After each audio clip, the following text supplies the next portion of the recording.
Okay, guys, so I have something that I kind of wanted to share with you today, but I think it deserves a little bit of a background from my situation. I grew up with my father's side, who is very, very strong Catholic religious family, and then my mom's side comes from a very strong atheist side.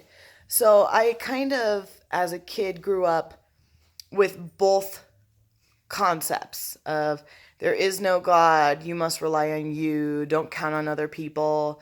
And then there was also a little bit of strong religion of faith, helping people, religious structure, going to church every Sunday, salvation, sins, different things like that. So I had very different forms around me growing up. So as a child, I really learned to pick things apart and think about which things really made sense in the world, that I wasn't just believing things because somebody told it to me on either side. I could see the good and the bad of both sides, and it brought me up very uniquely. And something that I think that rings very true for all of us that I really wanted to point out and explain to you, that we seem to be shocked all the time by different things, and there's a couple points I'd like to make about this. So first of all, um, I think nowadays we are very leery of strangers. Stranger danger, correct? And a lot of us were raised with those ideas that the world is not safe, protect yourself.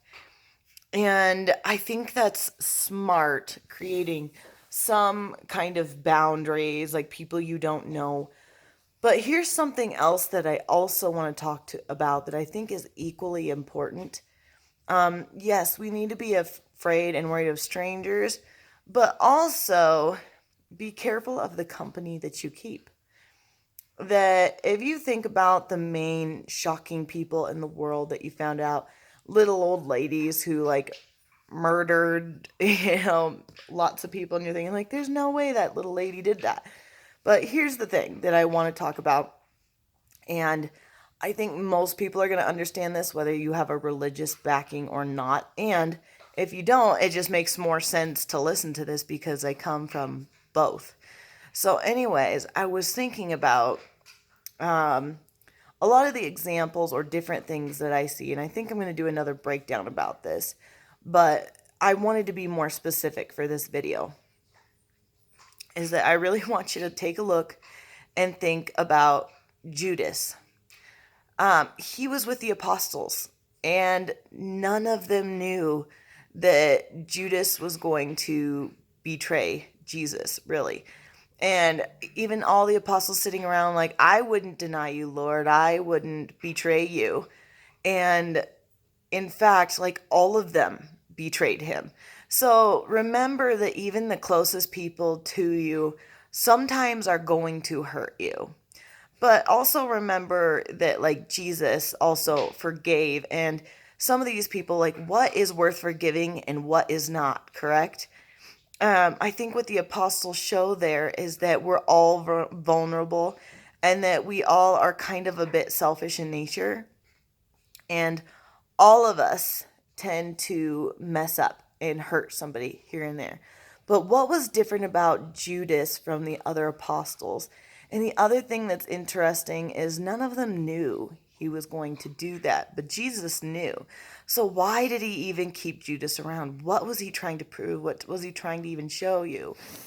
Is that what's even more amazing is how he betrayed Jesus.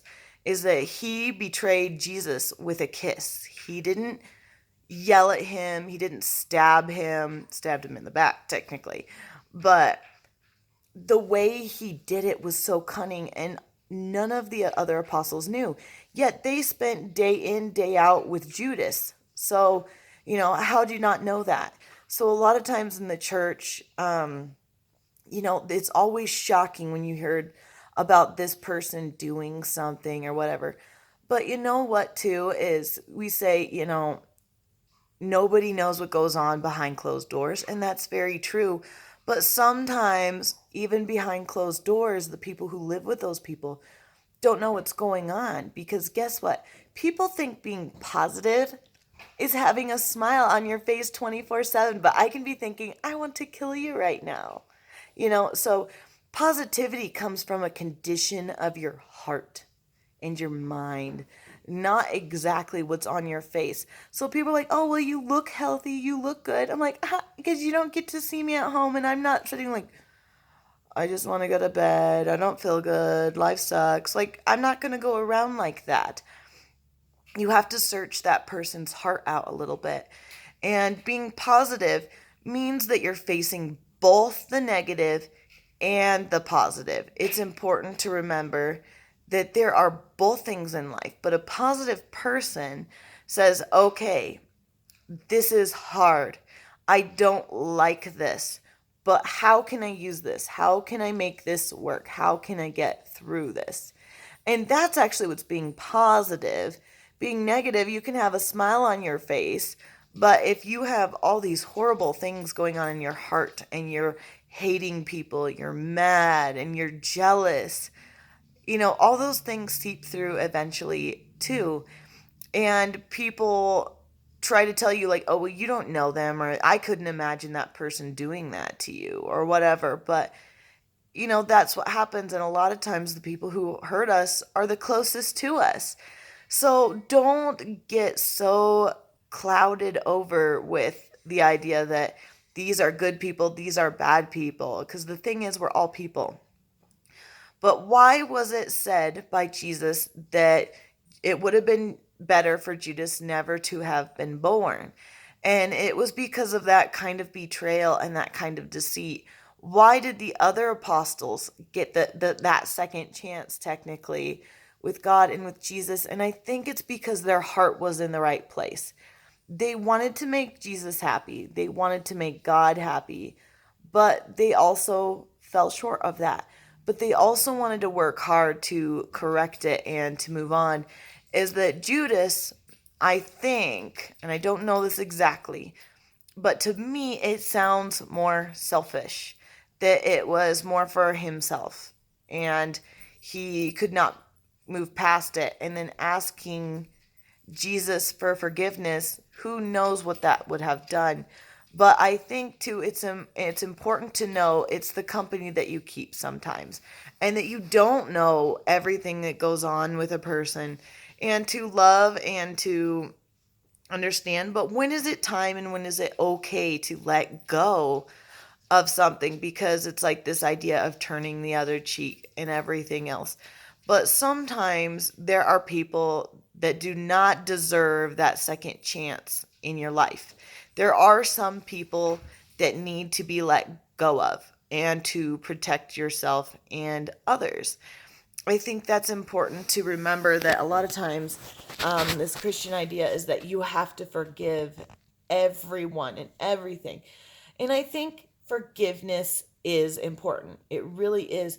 But I don't necessarily think you have to forget everything.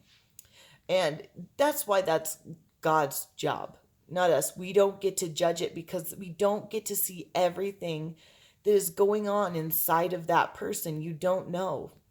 And so that's up for God to decide. But there are some things that it is okay to walk away from. There are people in your life that it's okay to walk away from these people, that you need to forgive them, because that's part of holding on to anger and guilt. And a lot of times that's what's going to make you turn into them, is not letting go and not letting that just be somewhere else and directing it in a different way. But you don't have to let those people back into your life. I don't think Judas would be a good person to keep in your life.